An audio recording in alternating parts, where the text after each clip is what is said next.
Depth of Quran YouTube চ্যানেলের সম্মানিত দর্শক শ্রোতাগণের প্রতি সালাম জানাচ্ছি। আসসালামু আলাইকুম ওয়া রাহমাতুল্লাহি ওয়া বারাকাতুহু।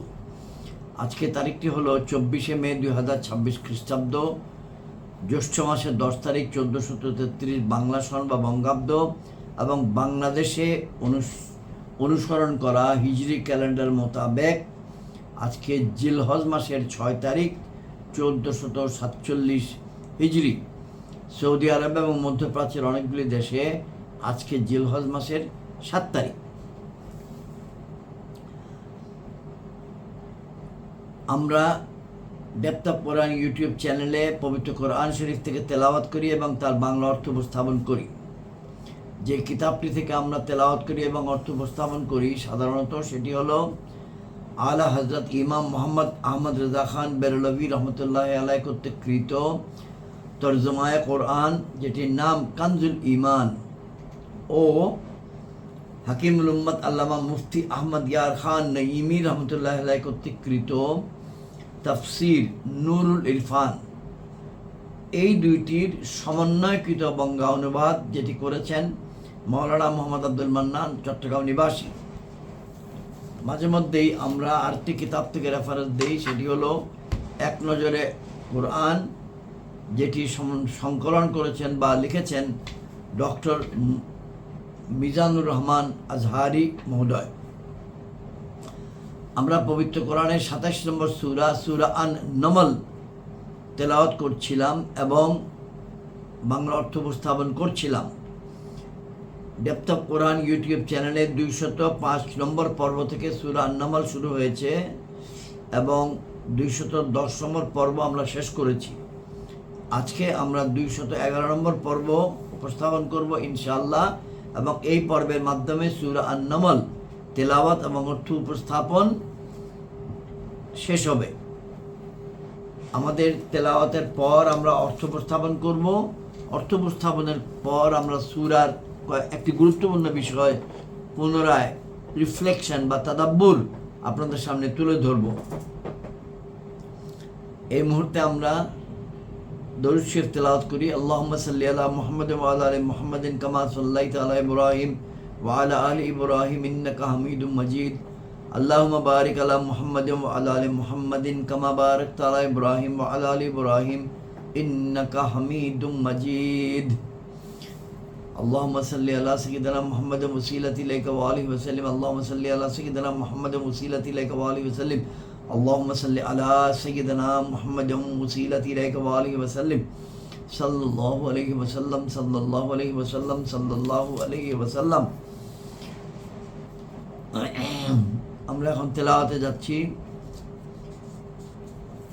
أعوذ بالله من الشيطان الرجيم. بسم الله الرحمن الرحيم.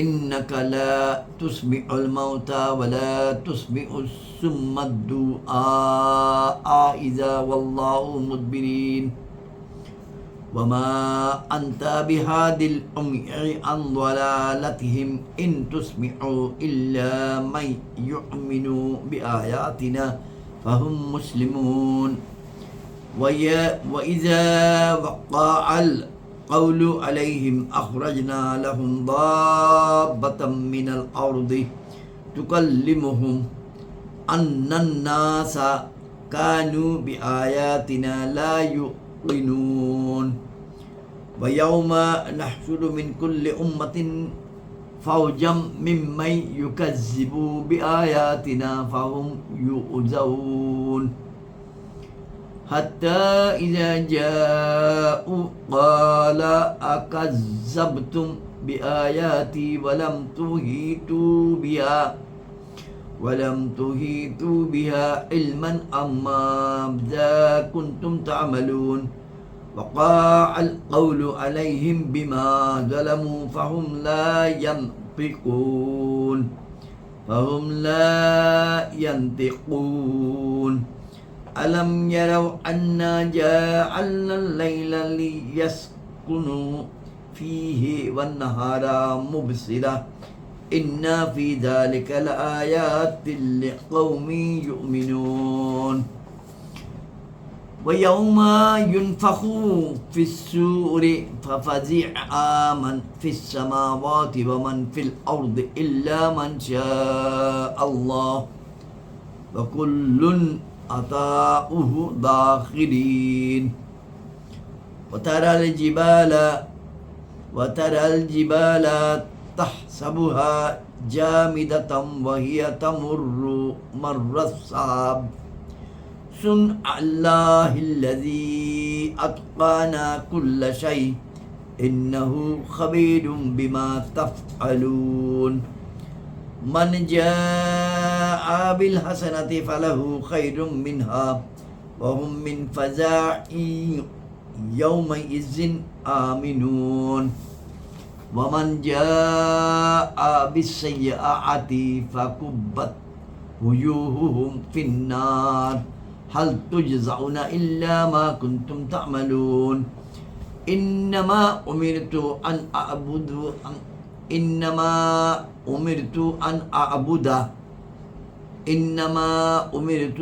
أعبد رب هذه البلدة الذي حرمها وله كل شيء وأمرت أن أكون من المسلمين وأن أضرب القرآن فمن اهتدى فإنما يهتدي لنفسه ومن ضل فقل إنما أنا من المنذرين وقل الحمد لله سيريكم آياته فتعرفونها وما ربك بغافل عما تعملون صدق الله العظيم وصدق رسوله النبي الكريم আমরা এখন বাংলা অর্থ উপস্থাপন করছি এবং মাঝে মধ্যে প্রয়োজনে কোনো টিকা পড়তে হলে সেটা পড়ে শুনিয়ে দেবেন ইনশাআল্লাহ।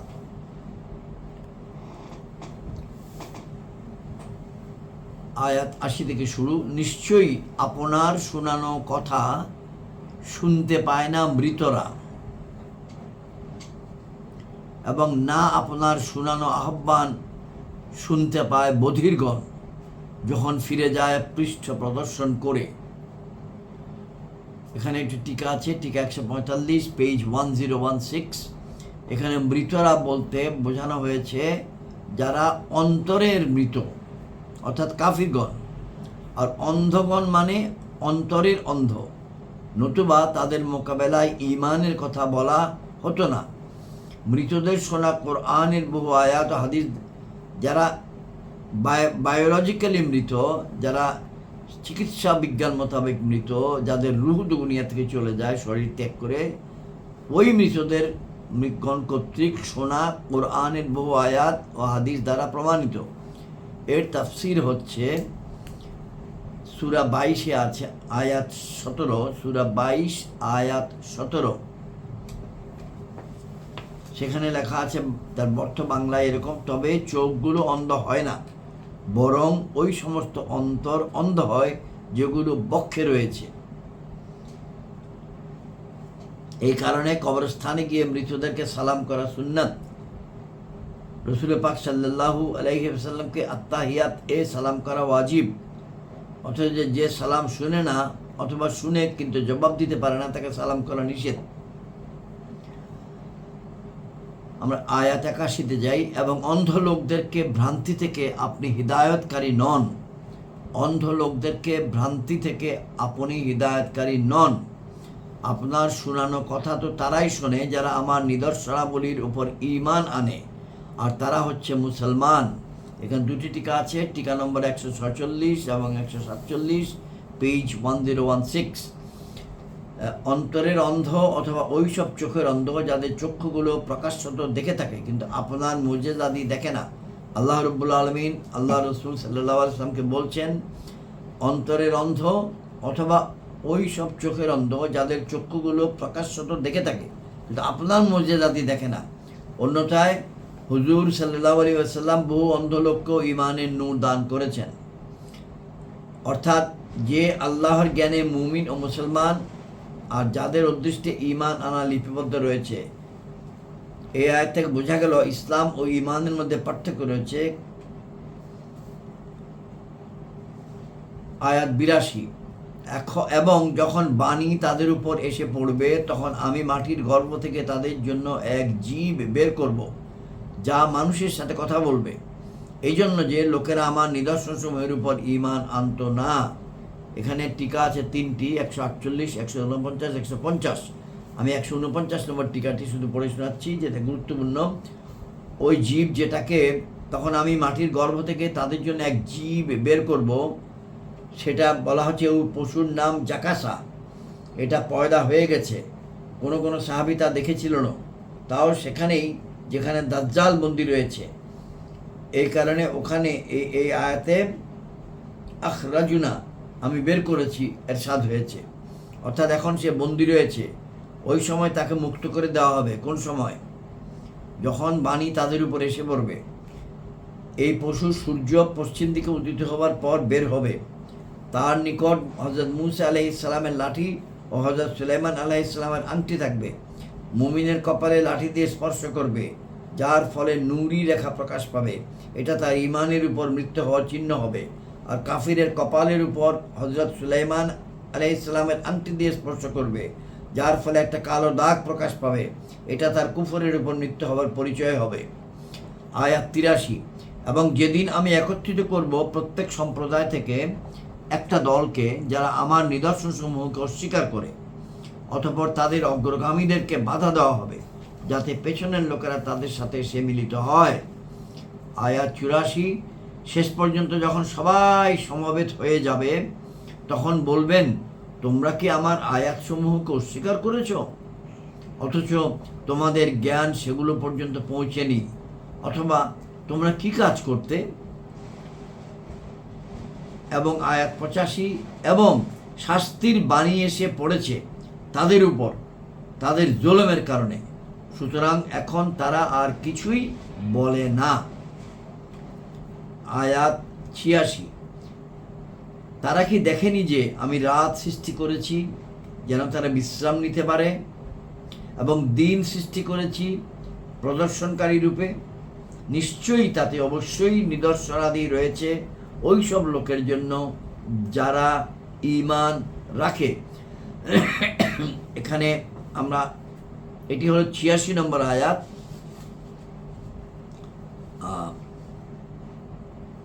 এখানে টিকা আছে 156-57। আমরা 157 নম্বর টিকাটি পড়ে শোনাচ্ছি, পেজ 1017।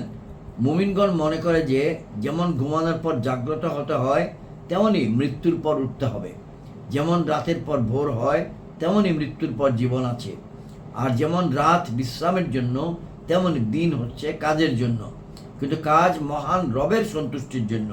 যেমন দিন ও রাত অনর্থক সৃষ্টি হয়নি, তাতে বহু রহস্য রয়েছে, তেমনি আমরা এবং আমাদের কর্মগুলোও অনর্থক সৃষ্টি হয়নি, সেগুলোতেও কিছু হিকমত থাকা চাই। শর্তব্য যে, অর্থাৎ টু বি রিমেম্বার্ড, কারো কারো ঘুম জাগ্রত থাকা অপেক্ষা উত্তম, তাদের মৃত্যুবরণ জীবিত থাকা অপেক্ষা উত্তম। কারো আবার জাগ্রত থাকা ঘুমানো থেকে উত্তম, এবং তাদের জীবিত থাকা মৃত্যুবরণ অপেক্ষা উত্তম। আয়াত 87। যেদিন ফুৎকার করা হবে সিংহায়, তখন ভীত বিহব্বল হয়ে পড়বে যত কিছু আসমান সমূহে রয়েছে এবং যত কিছু জমিনের মধ্যে রয়েছে, কিন্তু এক্সেপ্ট যাকে আল্লাহ ইচ্ছা করেন, আর সবাই তার সম্মুখে হাজির হবে বিনীত অবস্থায়। আয়াতটি পড়ি, ওয়ায়াউমা ইউনফাখু ফিস-সূরি ফাফাজিআ মান ফিস-সামাওয়াতি ওয়া মান ফিল আরদি ইল্লা মান শাআল্লাহ ওয়া কুল্লুন আতাউহু দাখিরিন। আমরা ইনশাআল্লাহ শব্দটির সঙ্গে পরিচিত শব্দ যুগল। এখানে আয়াতের একটি অংশ হচ্ছে ইল্লা মান শাআল্লাহ, আর সবাই তার সম্মুখে হাজির হবে বিনীত অবস্থায়। অর্থাৎ যাকে আল্লাহ ইচ্ছা করেন, যাকে আল্লাহ ইচ্ছা করেন। ইল্লা মান শাআল্লাহ, যাকে আল্লাহ ইচ্ছা করেন। আয়াত 88 এবং তুমি দেখবে পর্বতমালাকে মনে করবে যে সেগুলো অটল হয়ে গেছে এবং সেগুলো চলতে থাকবে মেঘের চলার ন্যায়। এটা আল্লাহর কাজ, যিনি প্রত্যেক বস্তুকে নৈপুণ্য সহকারে সৃষ্টি করেছেন। নিশ্চয়ই তিনি খবর রাখেন তোমাদের কর্মসমূহের। আয়াত 89, যেই ব্যক্তি সৎকর্ম নিয়ে আসবে তার জন্য তদপেক্ষা উত্তম প্রতিদান রয়েছে এবং তাদের জন্য ওই দিনের ভয় থেকে নিরাপত্তা রয়েছে। এবং যারা অসৎকর্ম নিয়ে আসবে তবে তাদেরকে অধমুখ করে, নিচের দিকে মুখ করে আগুনে নিক্ষেপ করা হবে। তোমরা কি প্রতিফল পাবে? কিন্তু ওই কাজের জন্য যা তোমরা করেছিলে। আয়াত 91, আমাকে তো এই নির্দেশ দেওয়া হয়েছে যেন আমি ইবাদত করি এই শহরের রবের,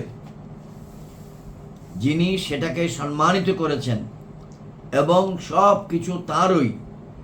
আর আমাকে নির্দেশ দেওয়া হয়েছে যেন আমি অনুগতদের অন্তর্ভুক্ত হই। আমরা এখানে একটু পড়ি, এই আয়াতের টিকাটা আমরা একটু পড়ি। আমাকে তো এই নির্দেশ দেওয়া হয়েছে যেন আমি ইবাদত করি এই শহরের রবের।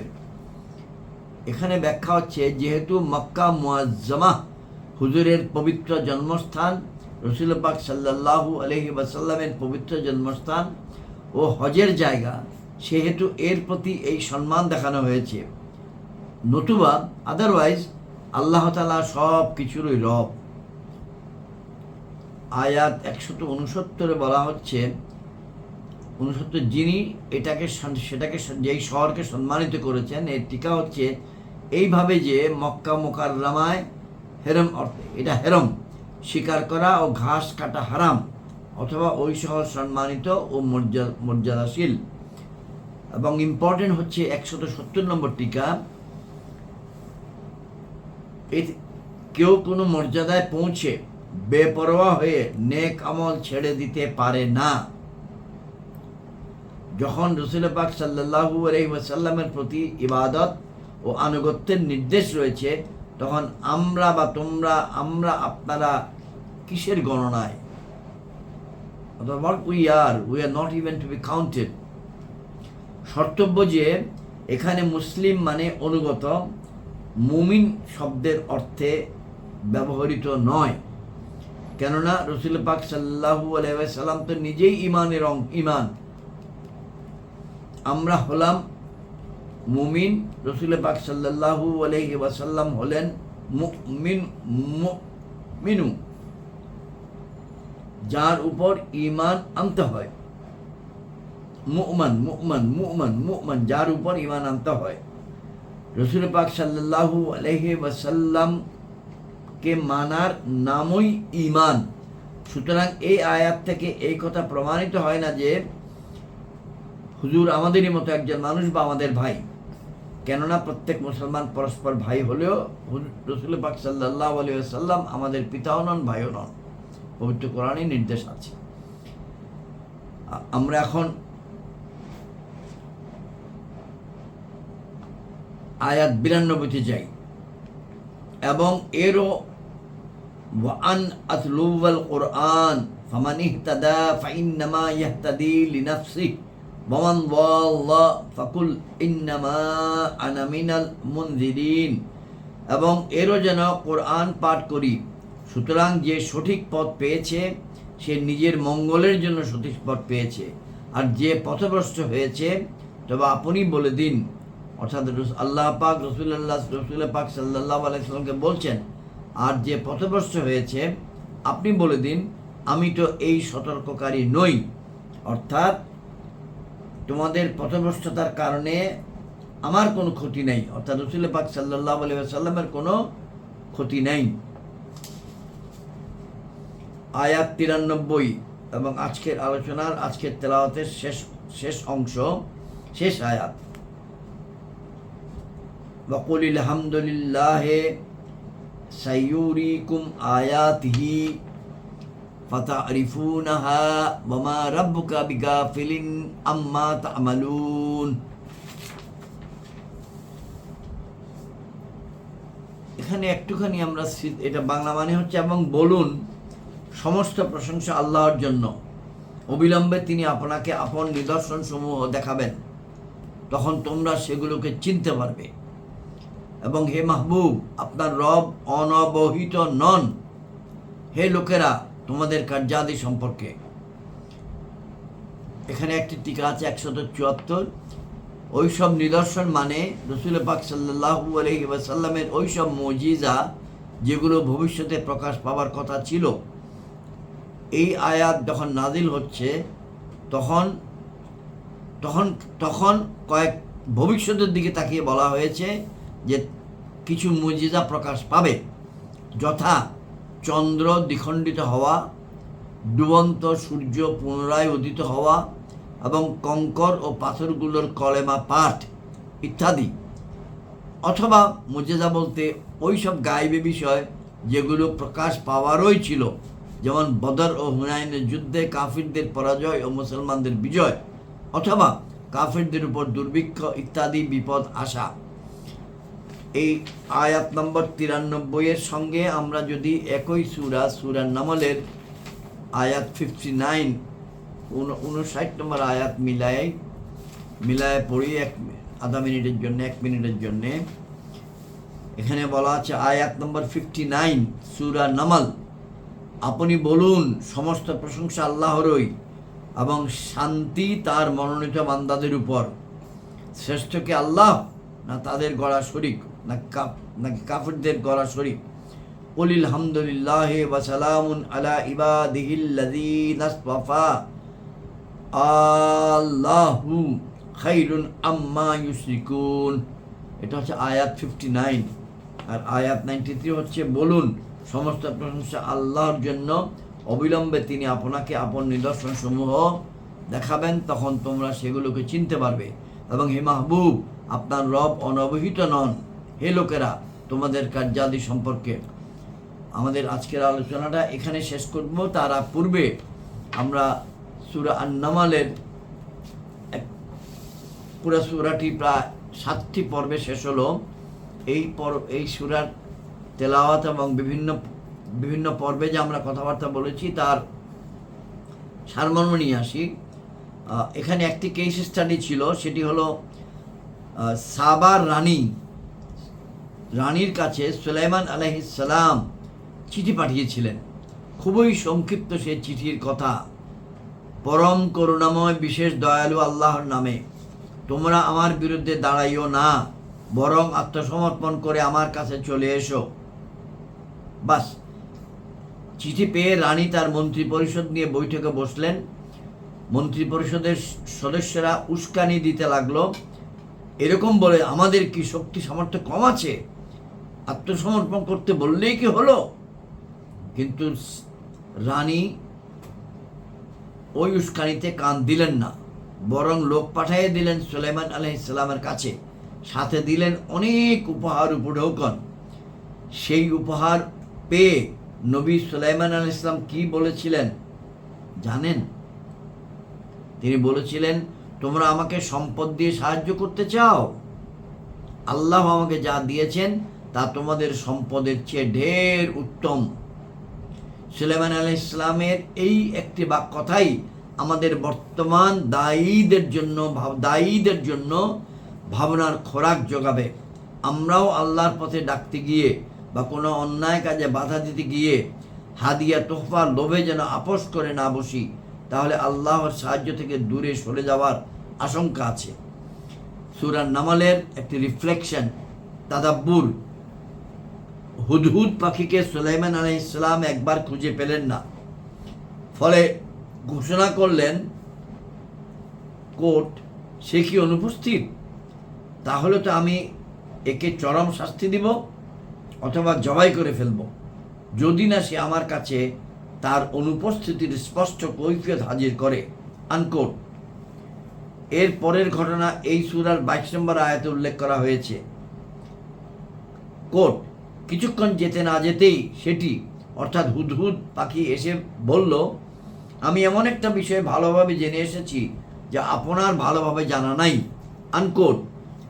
অর্থাৎ হুদহুদ পাখি দেখুন, হুদহুদ পাখি এমন একটা বিষয় জানে যেটা আল্লাহর নবী সুলাইমান আলাইহিস সালাম জানেন না।